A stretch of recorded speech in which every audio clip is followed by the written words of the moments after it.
This is Tin Hawk's Journeyverse Journeys, Part 10. Hardly impressive.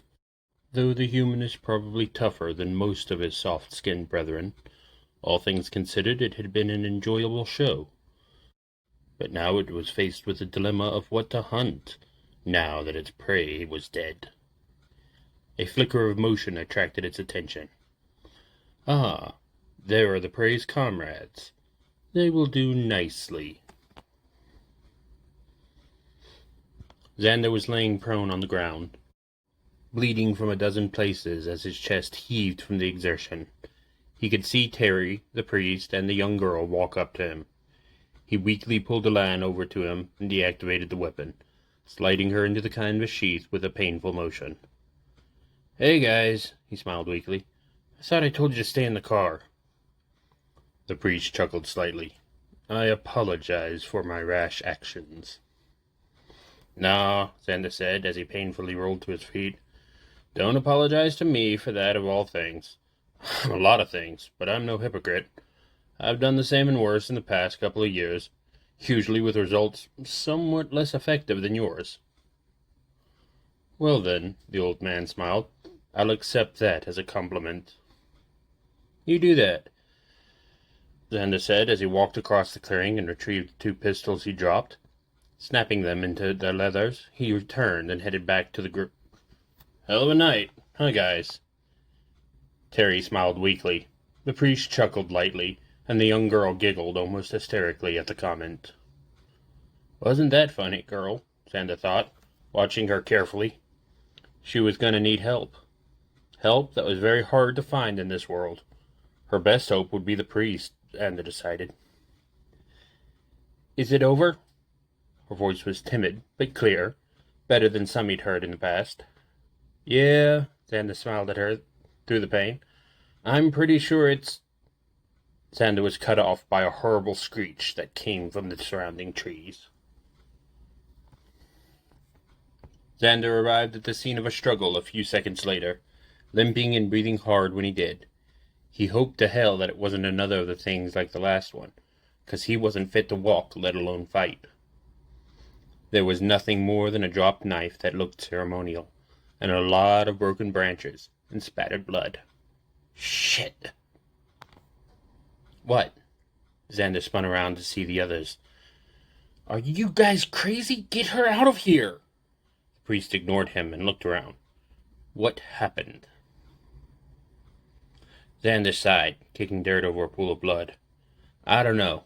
Another one of them, maybe? Could have been any—" Again he was cut off in mid-sentence, as a crash of breaking branches startled all 4 of them.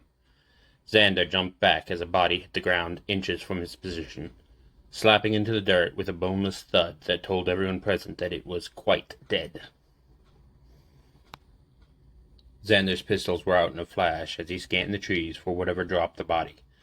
Seeing nothing after several moments, he slipped them back into the leather, but didn't snap the holster shut. He knelt at the body for a moment and was surprised to find that it was a demon. A headless demon at that. "Ah, sick," Xander groaned as he flipped the body over, to see that its head had been literally ripped from the creature, along with a sizable portion of its spine. "The fucking night ain't over yet," Xander moaned at the thought. "How the hell am I gonna find this thing, let alone stay alive afterwards?" "I can help," whispered Elan into his mind. "You can? Do it," Xander ordered, mentally not bothering to ask questions. "You should think on this, Alexander." Her voice was earnest, but he ignored it. "No. Do what you can. I need to find whatever did this. Demons often kill their henchmen when they fail. I don't want the ringleader getting away."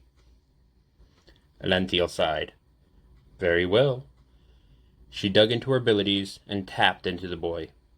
Xander was kneeling, his eyes away from his companions, which was just as well, because they suddenly glowed with an eerie green light for a brief moment, before the color faded back to normal. He smiled a feral grin, and slowly stood up and sniffed the air. He slowly turned towards the 3 people standing behind him, and looked them over with barely concealed disdain. Fishing the keys to his car out of his pocket, he tossed them to the old priest. Take these, return to town. I'm going hunting. Xander pulled the line from its sheath and activated the ancient weapon, before turning and loping off through the woods at a nearly inhuman pace. The priest reflexively caught the keys as they flew towards him, and watched worriedly as the boy's body language changed. His whole manner altered, exuding pure confidence and an almost bestial aggression. He didn't have a chance to answer before the boy vanished into the night, and could only turn to his companions and smile wanly. "So, Terence," he began weakly, "will I be seeing you at my next sermon?" Terry looked at the Colt revolver in the old man's hands, and flashed a smile of his own. "Father, I can safely say that I will never miss another Sunday at church." "Hell," he continued, as they marched towards the car, "if I'd known you were my kind of preacher, Brother Cranston, I never would have missed any in the first place." The hyena marveled at the world around him, the sensations he hadn't experienced in over 2 years. The wind rushed past him as he sped through the trees, ducking and weaving through the branches that reached out for him as he passed. He tracked the scent, a bizarre, completely foreign scent that triggered some bestial warning within him. A predator was on the move. Every instinct in his body told him to run. They told him to run for his life in the opposite direction with every ounce of strength at his disposal. But try as he might, he couldn't. Something else was forcing him on, pushing him towards the confrontation he desperately wanted to avoid.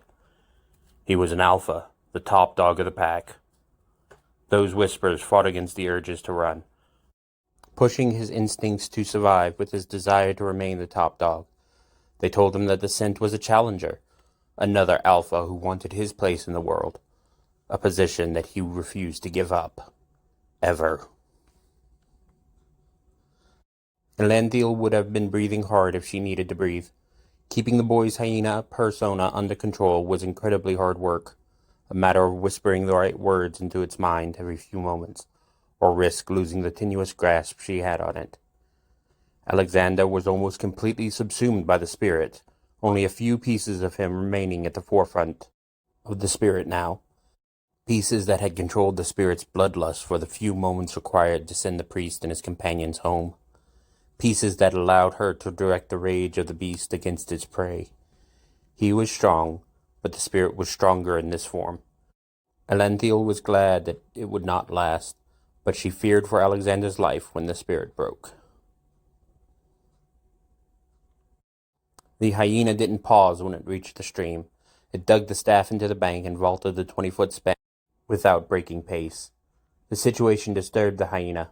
It felt trapped by something it didn't understand, and when backed into a corner, it had only one option remaining. It had decided to locate its prey quickly and eliminate it as a threat. The scent was getting stronger as it moved. The prey was slowing down. It stopped. Something was wrong. It balanced itself on a tree limb and looked back, waiting patiently as only a hunter can. There was nothing for long moments. Then it saw what was trailing it. The human. It almost laughed. Almost. Something was different now. Wrong, somehow. For someone who had nearly died in a fight a few moments earlier, this human was moving remarkably well. Better than it had before the battle. It hadn't come close to feeling fulfilled at this hunt. The locals, he found, were of a pitiful variety. It was difficult to find decent prey this far from the major population centers. Perhaps this little one would be fun to play with. With that thought in mind, the hunter began to circle back. Sniffing at the air, the hyena paused in its loping run, looking curiously from tree to tree. The prey was circling.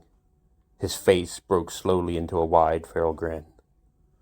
"Oh, hunted wants to be the hunter. Let's see who's the alpha around here." The hyena ducked through the shrubs, following the forest trail that led away from the grove, staying on the path that he knew had been prepared for him to follow.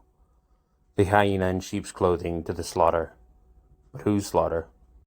He could feel the prey moving behind him now, preparing, waiting, stalking. He smiled. This one didn't know who he was dealing with. He had to force back the urge to bubble in laughter at the joy he felt in the hunt. 2 years he'd been cramped up, unable to breathe, unable to hunt, unable to kill. It was his time again. It was behind the human now, tracking its thermal pattern easily as it raced through the wooded area along the false path. It tagged the boy, targeting him easily. It smiled an inhuman smile and opened fire. The hyena felt an odd sensation along the back of its neck and spun quickly about. Seeing no one, it moved its hand along its neck and froze at what it saw. On its hand were 3 red lines, forming a triangle that floated across its skin. The soldier's memories clicked, snapping out 2 words in a command. Laser sight! Move! The hyena twisted as a blast ripped past where it had been standing, missing by mere inches and splintering a huge pine tree behind him.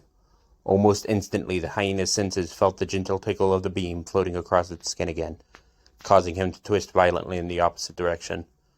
The second blast came even closer, raising a wisp of smoke on the hyena's clothing as it vaporized several stray fibers of cloth. The second shot was all the soldier's memories needed to triangulate the shooter's position, and the hyena leapt into the brush. It was stunned. The human had been tagged, and it had still evaded fire. That shouldn't have been possible, especially for a human. And it did it twice? Dodging a plasma bolt was possible with some luck, but twice in a row precluded luck. This human was beginning to impress. The hyena deactivated Elan as it dove through the shrubs, tucking the ancient weapon close to its chest as the branches toward its clothing. Normally, it would have tossed the thing away as worthless, preferring to do its damage with its claws. But the voices inside whispered and cajoled it into keeping the weapon. The military spirit showed it images of all the nasty things it could do with that. The soft, gentle voice told it how it could use the staff and how it could fight the hunter it was hunting. But most annoying was the quiet but strong voice that kept it from running, kept it to its task. That voice it wished it could shut out. It ignored the branches it swept past, focusing on the scent in the air as it closed the distance to the prey. The hyena grinned nastily when it smelled something familiar. Shock. It wasn't fear, but it would do. It was moving fast, actually being run from its position by the sheer surprise of being charged by a human. It didn't go far, only relocated to a different tree so it could get the drop on the human, but it was still bothered by how fast the human moved. Mentally, it shrugged. The trophy would be worth more this way. It had seen the human with the staff, so it could meet the human in kind. It pulled its own staff from the sheath at its back, extending the 3-foot device to a 5-foot weapon, topped with an 8-inch blade, and waited for its prey to arrive. The hyena paused, looking oddly at a tree in the near distance. He could feel something wrong, practically emanating from that spot, and the longer he stared, the more it felt like something was staring back. Abruptly he saw it, a blur that moved through the branches, a blur that was staring back at him. The hyena grinned nastily, held the Elan aloft, and activated the weapon. The staff bucked in his hand, extending to its full length, and gleamed in the moonlight. A challenge offered. This has been Tin Hawk's Journeyverse Journeys, Part 10. Links below.